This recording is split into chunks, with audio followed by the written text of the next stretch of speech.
Alright, so let us continue with our topic, which is of course the skeletal system. So in our previous video, we had to introduce a skeletal system and we had to define what a skeletal system is, and of course we had to classify skeletal system into what? Two forms, which we have the appendicular skeleton and of course the axial skeleton.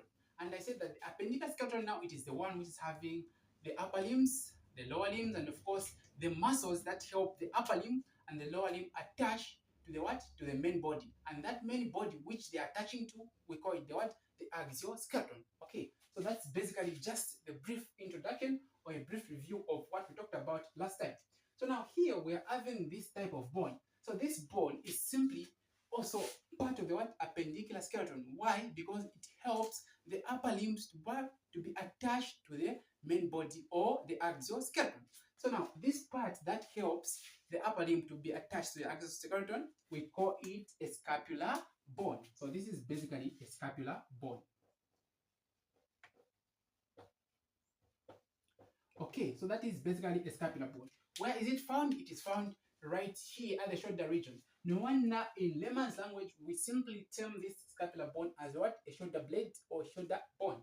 Okay, but we first have to understand each and every part of this same scapular bone. We have to name each part so that we also know each and every muscle that gets to be what? Innervated by this same scapular bone.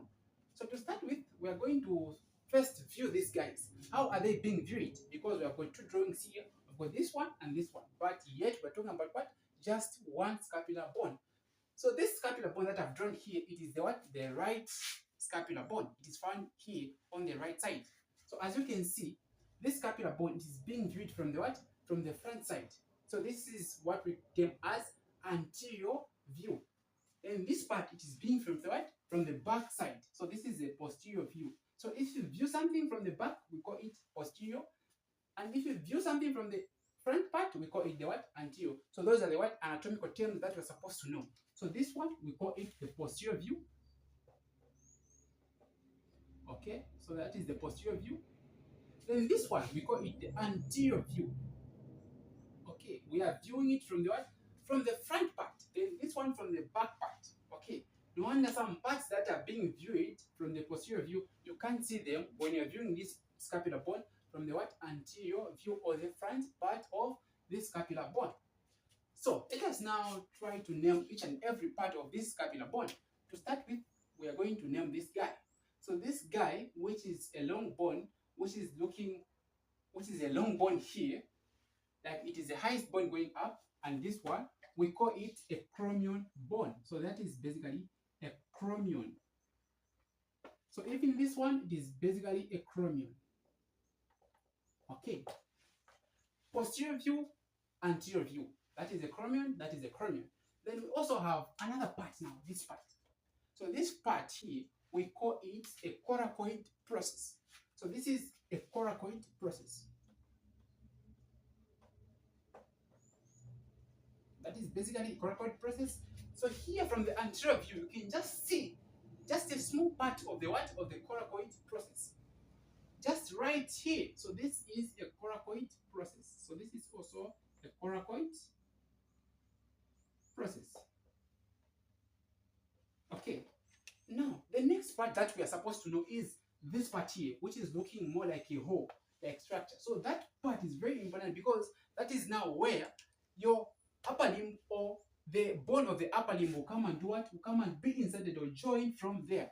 It will get to be joined from there. And that bone that gets to be joined from there, we call it a what? A humerus. It is a bone of the upper limb. So this part, we call it a fossa because it looks like a depression-like structure. So that is a fossa because it looks like a depression-like structure. In anatomy, we term that there was a what? As a fossa. Now, we have got a lot of fossas. So each and every fossa has got what? Its own specific name. So for this fossa, we call it a glenoid fossa. So this one, it is a glenoid fossa. Okay, that is a glenoid fossa. Even this one, it is a glenoid fossa. Now, we also have another fossa. This one and this one. From the posterior view, we're having a fossa. Even from the anterior view, we're having a fossa. And this fossa is different from this other fossa. So if you view this scapular bone from the posterior view, you are going to see a different fossa. And if you view a scapular bone from the anterior part, you are going to see another fossa, which is totally different from this one when you view it from the posterior view. But before I even name this part, this fossa, let us first name this guy so that you also understand why this guy gets its name. Okay, so this part, we call it a spine. So this part, we call it a spine. So that is basically a spine of a scapular bone. Okay, spine of what? Scapula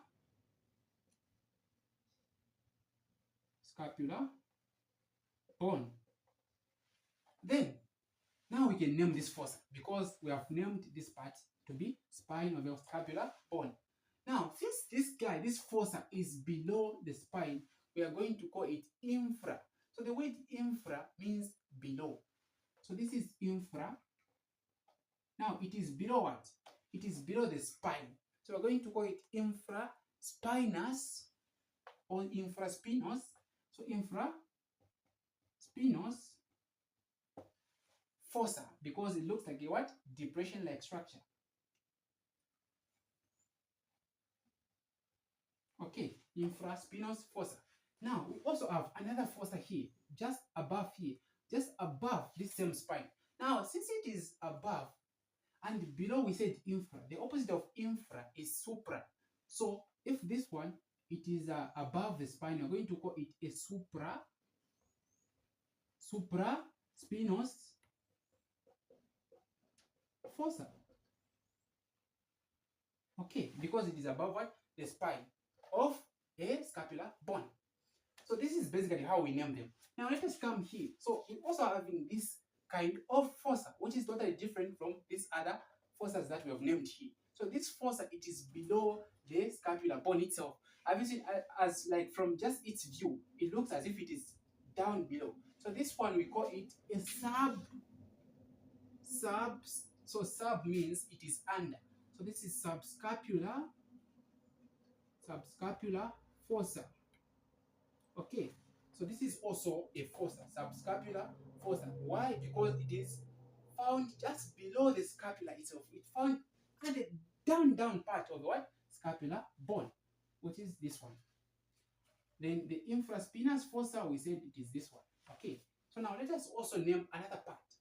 So this part that you are able to see here, that part just looks like a small depression. That's a small depression.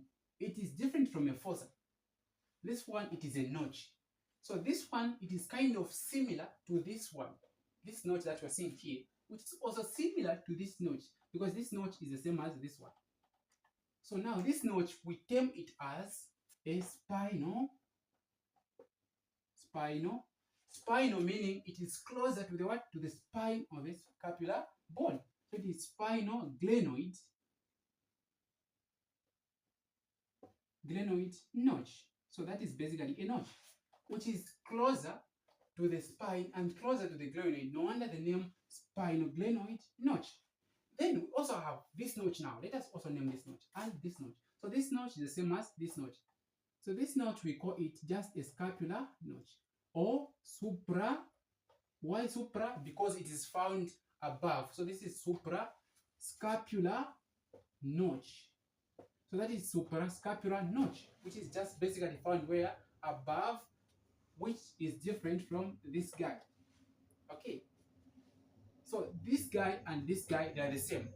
The supraspinal notch and this one, they are the same. This is anterior view, this is posterior view. Okay, so this is also a supraspinal,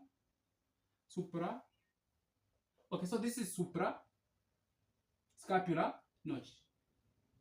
Yeah, it's different from this one, which is related to the what? The spine. So now here, another part that we have to take note, that we have to understand, is the sides now. Are they lateral or are they medial? So when we say medial, we simply mean it is closer to the midline. Just from the words medial, from the term medial. So this is closer to the what? To the median part, okay, or to the midline of the body. So if it is medial, then we say it is what? Mid line of the what? Of the body. It is closer to the midline. So now, if this guy, we are saying that this guy here, we are having a glenoid which is here, glenoid fossa here, where the humerus will come and attach. So the humerus will come and attach here, which is having the what? The upper limb. So the upper limb will be connected to this scapular bone by the humerus. So humerus will come and attach here. Now, if here we are going to have your upper limb, so which part will be closer to the midline? So the midline here, we're talking about the what? The sternum. So the sternum bones that are found where? Here. Or the other name we call them breast bones, which is just basically the layman's language. Okay. So this glenoid, we are also having what? Here, we are having this upper limb. Now, which one will be closer to the midline? Is it this side or this side? Obviously, it is which? This side.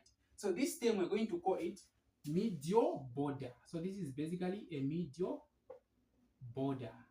Okay, that is basically a medial border. Then the opposite is true. This one, since it is further away from the midline or the sternum, we call it a lateral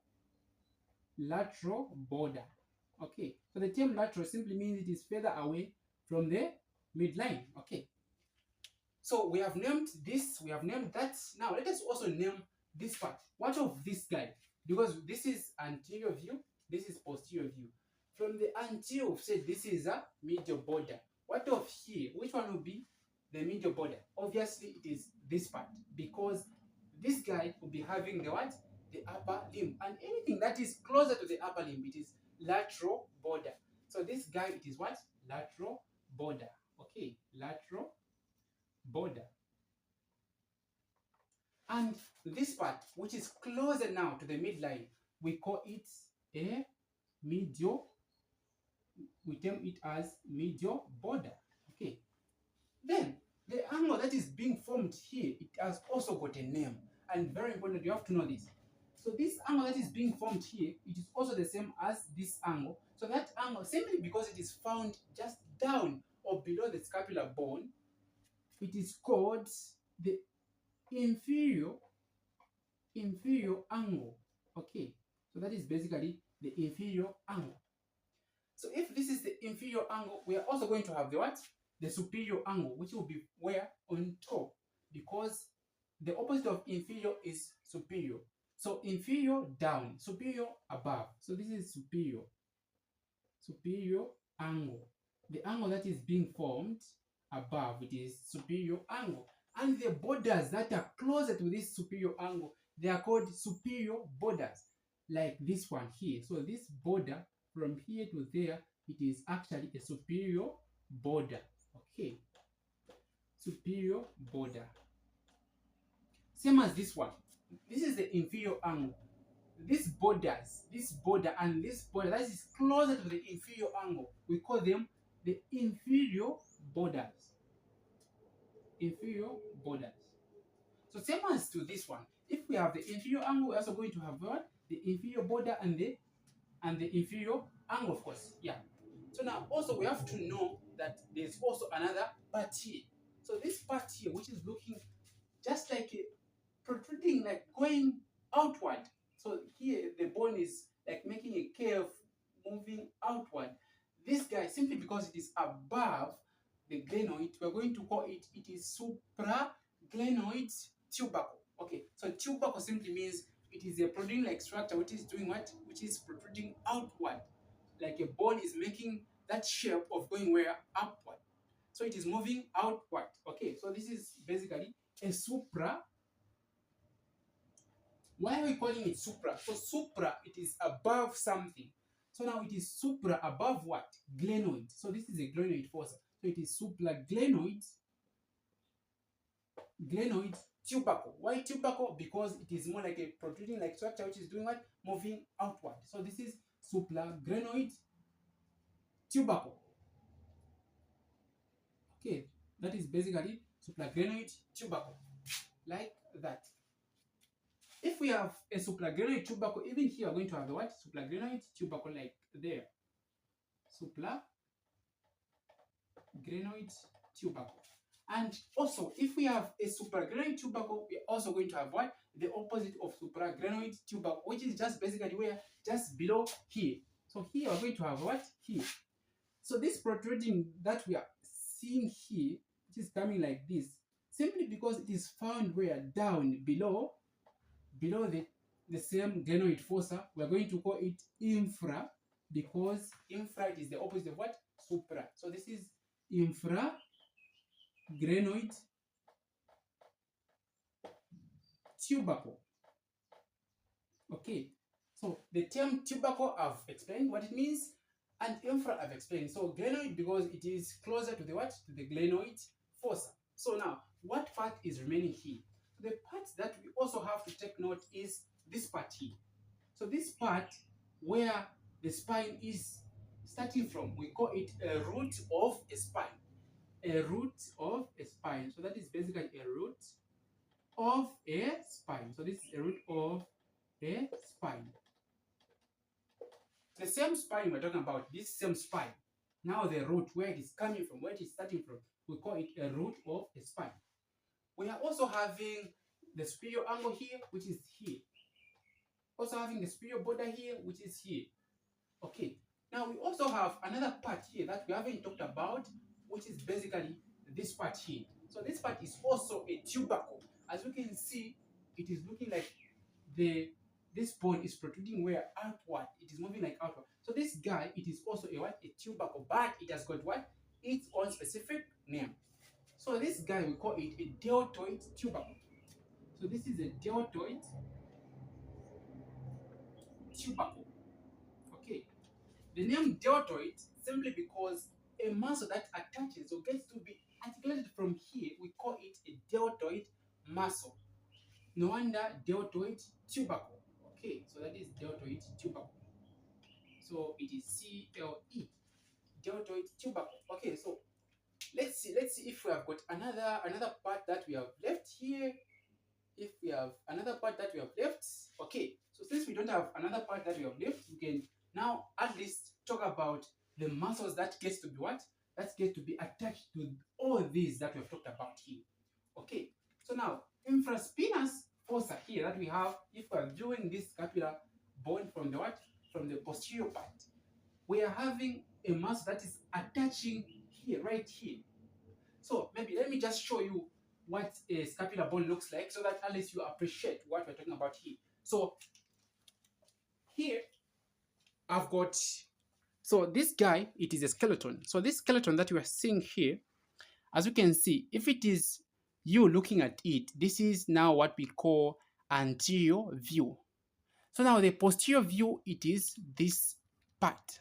So now that bone that I've drawn there, it is basically this one, this one, this one, and this one. So this is basically a scapular bone, and this is basically a scapular bone. So we can see actually now the posterior view, it means we are viewing it like this. Then the anterior view, it means we are viewing direct inside these limbs and going there until we see what? The inside part of this same scapular bones. So this is basically another anatomical position, and we call it what? Laterally. So this is lateral view of this scapular bone.